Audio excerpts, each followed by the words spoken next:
Welcome back everyone to Punny Plays Beorning, and we are here in the library in Dol Amroth, and we're continuing our investigations that were sent by the princess.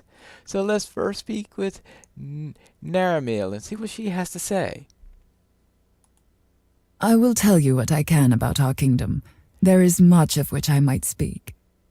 Yes, the kingdoms was first established in the wake of disaster. The land of Numenor fell beneath the waves. Only fast ships could save the household of Elendil and bring them to these shores. High King Elendil's sons ruled the kingdom together, but when the dark power returned to Middle-earth, Elendil and his sons Isildur and Anarion were slain. The line continued by way of Anarian's sons through many years, until Eärnur, the last king of Gondor, disappeared into Minas Morgul and was never seen again. For more than 900 years, rule of the kingdom was passed down through the hereditary line of the ruling stewards, charged with maintaining the peace and welfare of Gondor until the line of kings is restored. Few believe that can ever happen.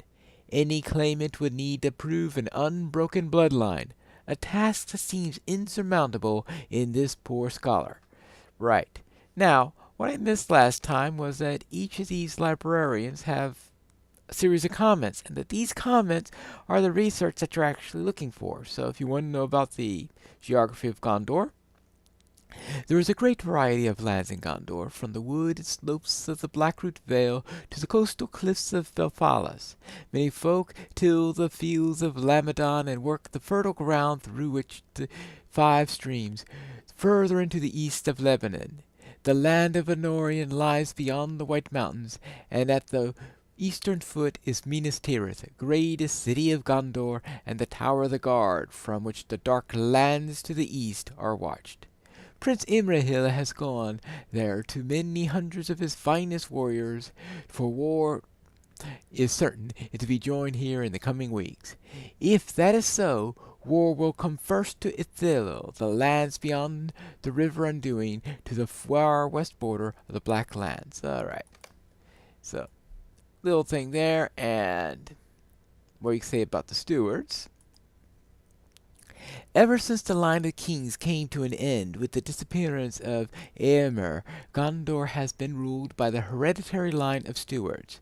The steward that sits now in Minas Tirith is Denethor II, a wise man much like his own father, who was steward before him. Some 40 years ago, Denethor married Findulias, the sister of Prince Imrahil, and she bore him 2 sons. They are noble men, but they are rarely in Dol Amroth, and I have not seen them in many years. Findulias loved Denethor, but some say that the tower of stone in which she dwelt was not like to her liking, and she died after a dozen years, far from the seaside that she lived. Denethor dotes now upon his sons. The eldest, Boromir, will become steward of Denethor when he dies. He is betrothed to Lothriel of Dol Amroth, the match some... Lothriel? I thought you just said that he married the sister of Prince Imrahil. And if she was married to Prince Imrahil, that would make them first cousins? If I get the reckoning right. Well, that is not exactly what I see as a match. I could see why Lothriel might be concerned about this. Now, you said Lothriel disapproves of this match? Well, it is not for me to speak of this. Perhaps Noseth will wish to tell you more. She has more interest in things such as that. Noseth. Now, Noseth is one where we missed what she had to say on this earlier. So let's see what Noseth has to say on this match. But if I count this lining correctly, they are first cousins, and that's never a good match. Alright, so let's see. Tell me about Swan. And what is wrong with Lothriel's betrothal? I will tell you what I think, but please do not convey my words outside these walls. I do not wish to find myself in trouble for speaking in this way, but here is what I know. I have heard that Steward of Gondor, Denethor II, awoke from his slumber one night with a vivid memory of a dream. What the dream may have been, I have never learned, but whatever it was compelled him to propose that Imrahil command his daughter Lothriel to wed the steward's son Boromir. This rightly gives good folk pause, for Lothriel and Boromir are first cousins, and such close marriages harken back to the dark days before the fall of Númenor, when kin married kin, and much harm was done. Imrahil disapproved of the notion, and I understand that Boromir does as well, but neither man can refuse the steward's request. Lothriel has stated that she will consent to the marriage, if she must, but the prospect makes her unhappy, and I have heard she has been stealthily leaving the city for advice of the elves. Yes. Now, of course, we know about her going for the advice of the elves because we spoke with the elves first, and they told us about that.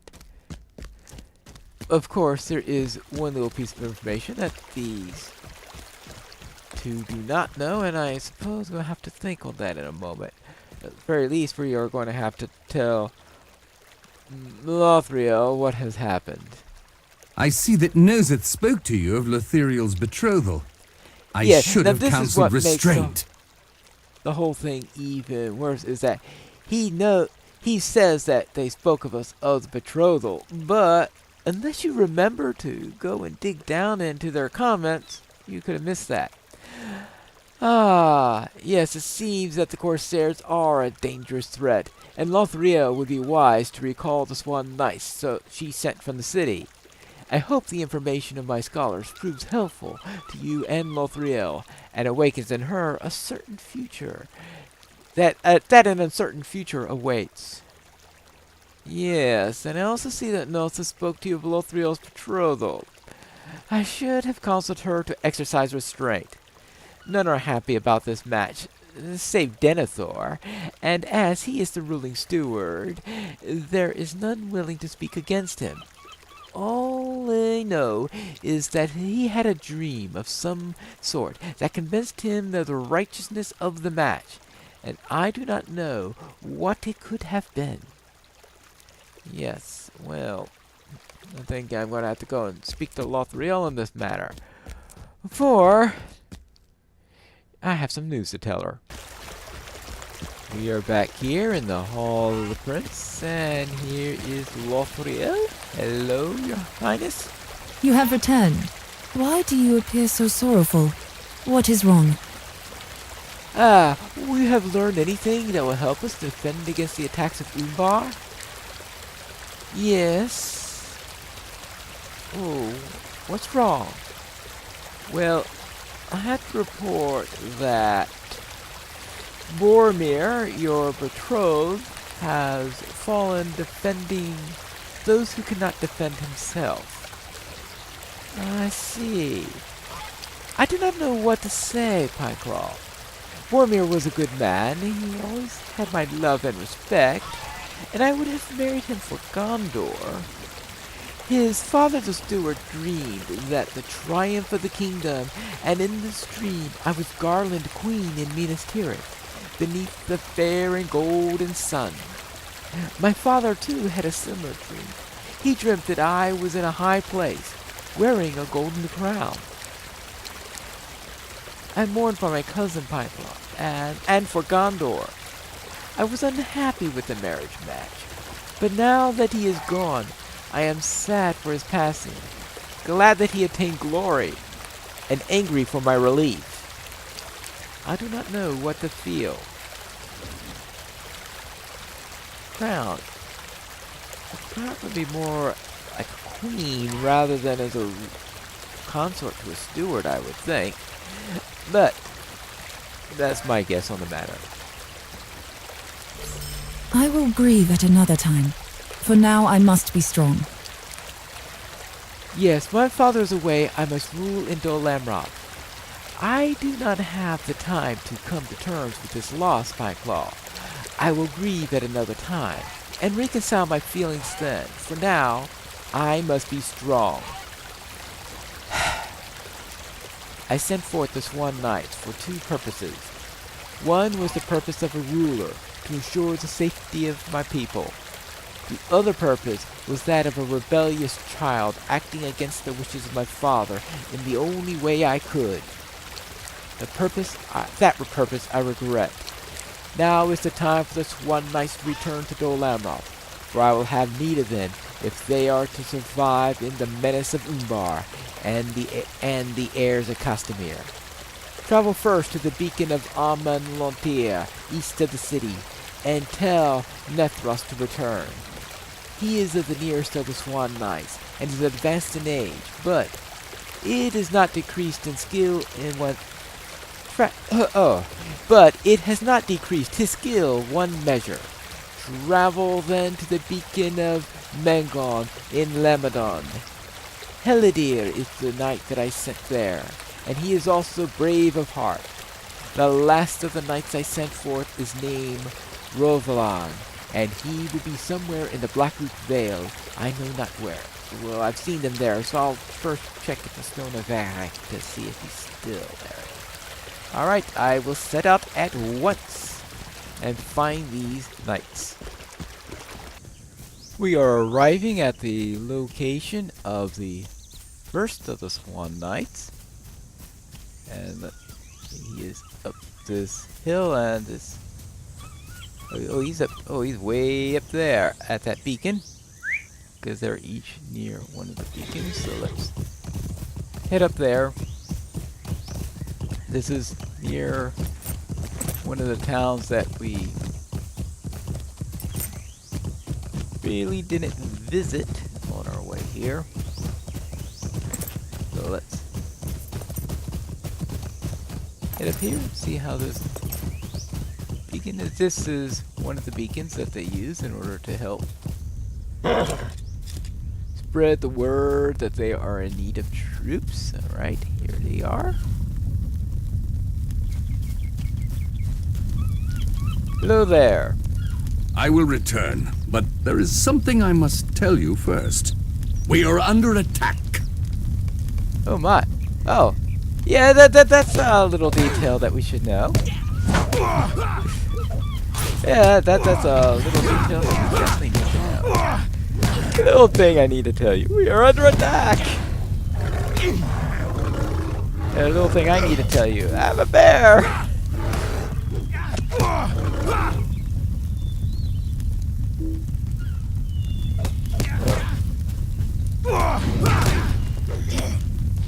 Yeah, let's get this up here.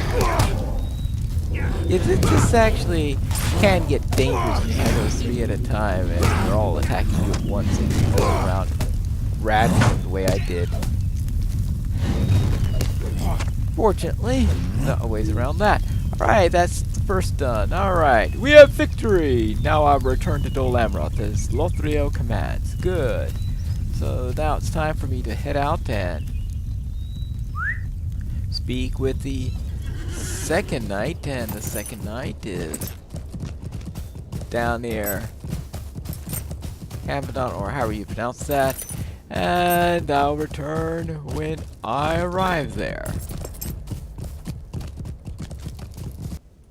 Good day, sir. Are you Helidir? I have word from Princess Lothriel. I will return, but know this. I think a foe hides atop the hill of the beacon. And if you have a taste for adventure, friend, you might travel up the hill to scout the beacon. I was just atop the hill and saw no one, though I felt a watching presence. I think someone might be up there now, hiding from me. If you climb now, but quietly, you might surprise the hidden villain. I think you should do so, my friend. Alright, so let's see if we can take care of this mysterious villain so that, well, maybe it was this dog here? Is this dog the mysterious villain? Probably not. but we'll deal with him anyway. Could be a friend of the mysterious villain, that's right. So we'll take care of the dog anyway. Alright, let's look here. And up to the beacon. And you'll be seeing beacons all over the place in Gondor.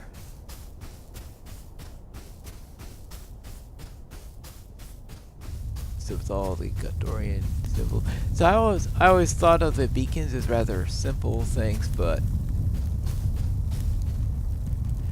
when I saw these, yeah, we're talking about Gondorians here. They do nothing the simple way. And the problem here is that you can get rid of all of these Corsairs by defeating the leader, but you have to first get to the leader in one piece. Ah, look at that! Hey, because they stun you. Oh, actually, this is the leader. Oh, if I knew he was the leader, I would have concentrated on him. Let's try this. Yeah.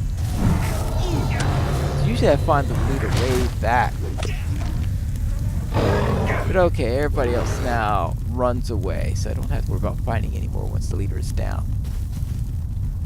So if I'd realized he was the leader, I would have just gone and taken care of him first. Very well. Well, that takes care of that. So now we need to head to the Stone of Eric and the Blackroot Vale. Rovalog, I bring word from LOTRO. She is recalling the knights back to Dol Amroth. I will return to the city, but I cannot abandon the Blackroot Vale just yet. No, I cannot leave just yet. A great evil has come south, and I cannot leave the people of the Vale at its mercy. In form it took the shape of a great winged beast, and it flew out of the north, passing over the mountains. It circled over Eric for a time, and then passed low over Morlad. I saw it only moments before you arrived, passing low in the direction of the mountain. What do you think about this? Well, I know what it is, of course. It can only be a Nazgul. And if there's a Nazgul around, we'll have to deal with it. For it's probably looking for word about what's going on here. And it may learn about Aragorn and his trek toward Peligir. What are we going to do about it? What can we do about it? That's what we'll have to find out in the next episode of You have heard of Tiny this winged Plague, creature. the I can Beorning. see it in your eye.